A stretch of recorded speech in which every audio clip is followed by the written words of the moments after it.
мастер декоративно-прикладного искусства, Коровщица, главный актер нашего мероприятия. Прошу вас. Спасибо тебе, Марьям. Я не так многословна, как Марьям, но эмоции переполняют. Я очень рада всем гостям. Спасибо организаторам. Спасибо тем, кто любит, ценит искусство, народное творчество и, впрочем, ручную работу.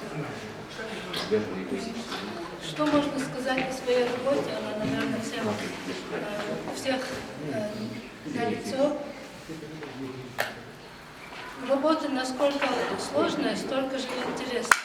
В каждой работе я познаю много нового, интересного для себя. Хотя очень не получается много читать, углубляться в историю, но все равно в работе я познаю все, не скажу все, но многие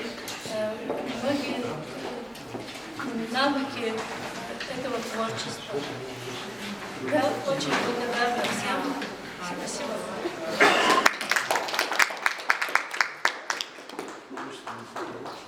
Ильхар, вы главный инициатор этого мероприятия. Прошу вас, скажите, как развивалась эта идея и как все это было организовано?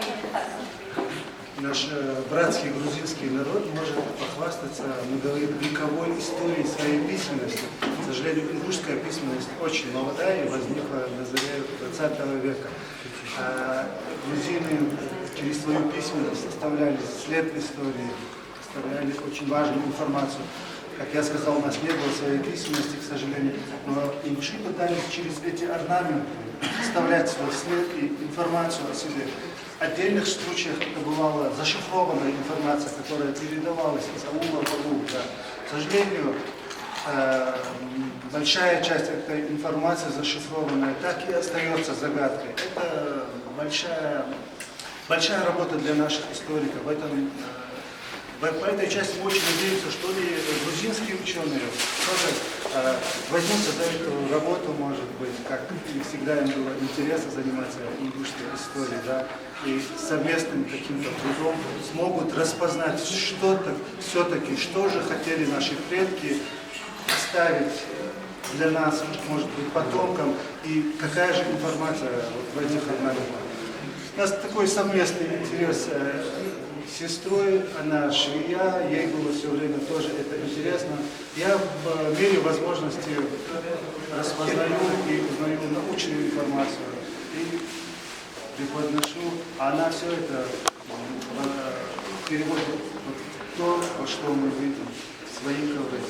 Большое спасибо всем тем, кто пришел, кто счел это интересным и нужным для себя посмотреть. Еще раз большое спасибо.